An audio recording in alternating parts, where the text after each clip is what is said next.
Ну и про перерыв мы тоже услышали. Понятно, что именно слова, сказанные в перерыве, изменили ситуацию в пользу Терека.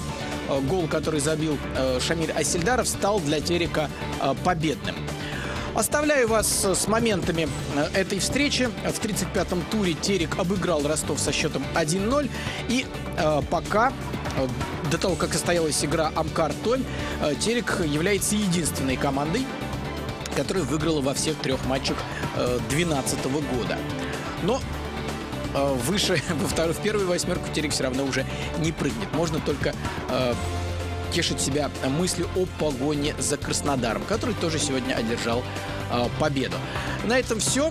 Благодарю Ислама Касумова, работавшего на этой встрече у кромки поля в Грозном. А этот матч из Москвы для вас комментировал Тимур Журавель. До лучших встреч!